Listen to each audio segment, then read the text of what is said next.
talking about two of our projects, Burble Bup and Loverich, and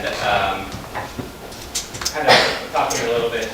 I'll introduce the projects, but then I guess tell little stories about some of the unexpected consequences that we encountered when building these pavilions, because they're both very rapid projects. Had to be from design to build. It was pretty fast, and we were using materials and building techniques that we've never really used that much before. So there's definitely some fun stories that happened. Burble Bup was entry for Supa City in 2010, and we actually built it I think 4 different times. Once was in Union Square, and after we won the competition, we had about a week to build it, or once we got our materials in our studio space, and then we had to reassemble it in Union Square, and then this one went also to Israel, another one in Israel before the actual Supa City event, and that took 2 days to build, and then we also built it, reassembled one that was in Union Square on the Hudson River 2 days after Supa City. So these things were built rapidly, taken down, rebuilt again, taken down, and here are some details of it. It was a giant inflatable donut that had bamboo stakes coming out of it that supported a eucalyptus crown, and the interior was lined in Spanish moss. We kind of thought of it as a inverted flesh toad. And finding the organic material in New York was very easy, but when we were in Israel, it became kind of a huge issue. There's tons of eucalyptus trees in Tel Aviv, but we scoured the countryside to find one that actually smelled good.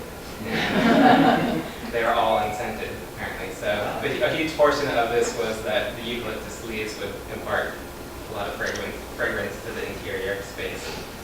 So that was kind of a disappointment. Oh, here's the one in the Hudson.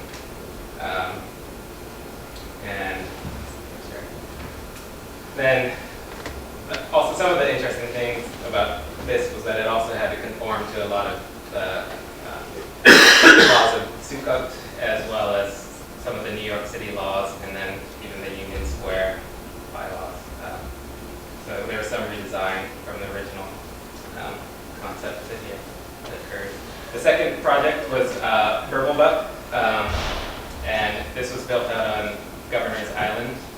It was part of Figment, Enya, and Sioni's City of Dreams competition. And it was up for 4 months rather than 2 days.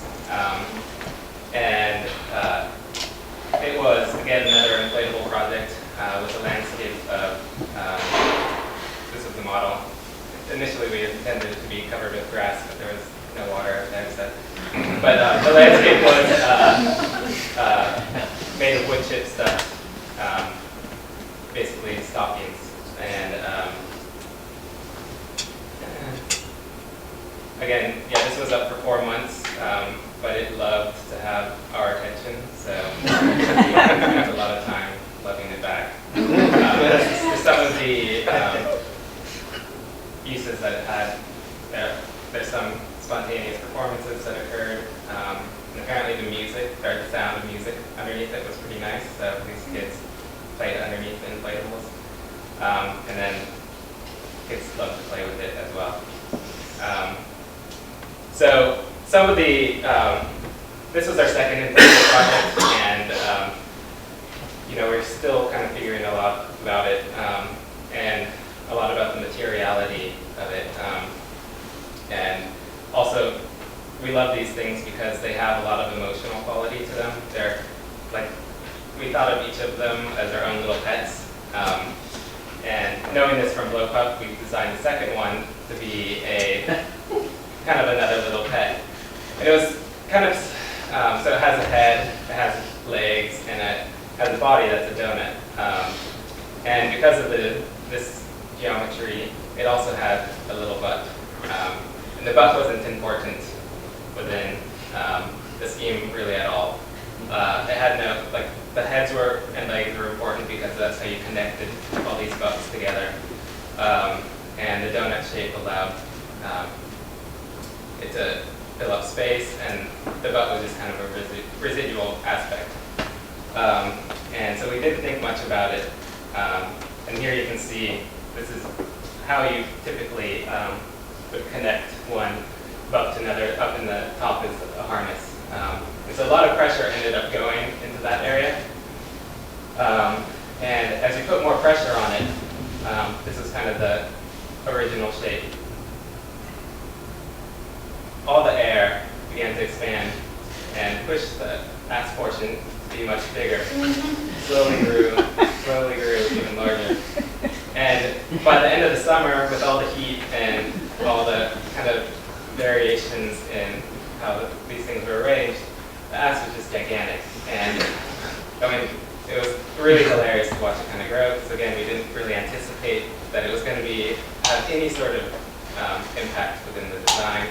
Luckily, since there weren't any connections there, it wasn't that big of a deal.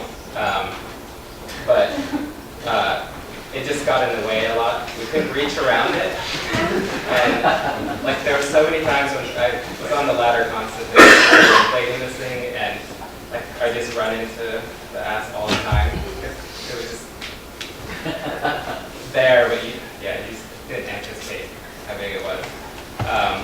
So that was just kind of one of the interesting things about kind of this thing, something that we didn't have time to prototype for long term, and one of the interesting aspects of it.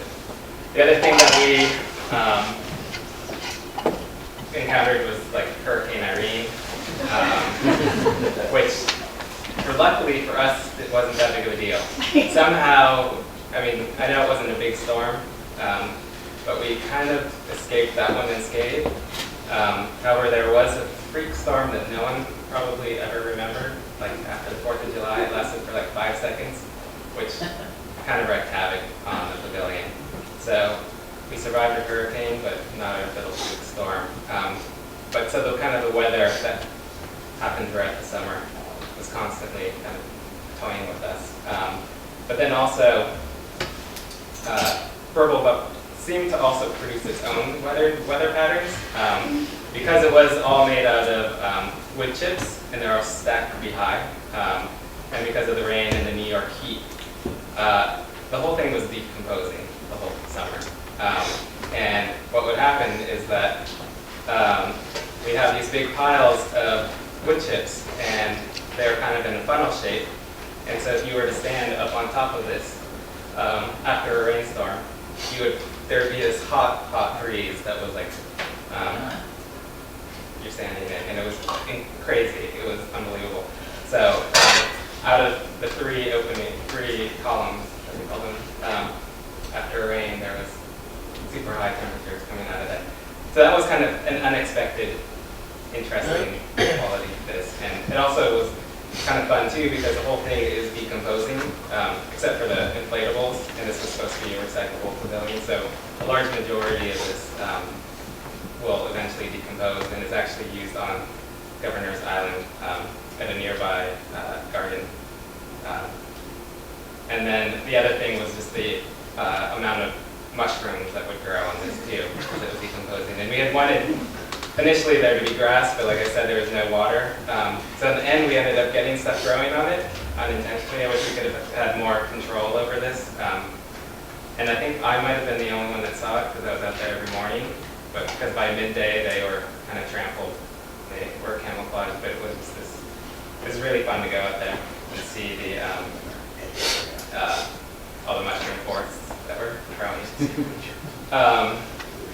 And so the pavilion does behave in all these different ways, but then the other thing that we weren't really anticipating too is the way that people would actually engage with it. And so this next portion is called Blood and Hot Dogs. Often there would be lots of discarded food that would just be rotting on our pavilion. like after a weekend. We also apparently had kids climbing all over the top of it, which apparently wasn't so good of a thing. But we tried to keep them off, and they did pop a lot of the inflatables occasionally, and there was one time when there was some blood involved, apparently. I did not take a photograph of that, but it was something that we spent a lot of time figuring out the color of the inflatables, but blood was not the one that we were thinking about. We kind of knew that people would react with awe at some of it, which was great. But then we also had people that were doing super strange things to it. This is a pretty PG version of that. But it was just hilarious hanging out there and watching how people reacted to it. A lot of people were kind of scared of it, and then come in. Other people just loved it and played with it and had their own interpretations of what it was. And then we even had our own fun with one of them. We took one out to see how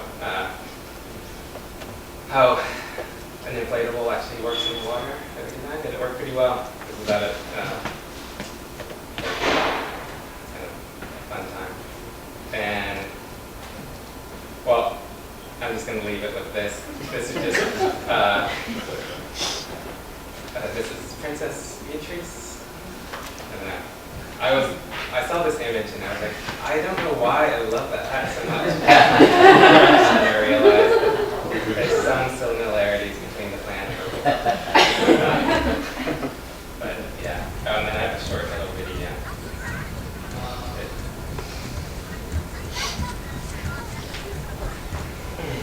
And this is just kids playing with the pavilion.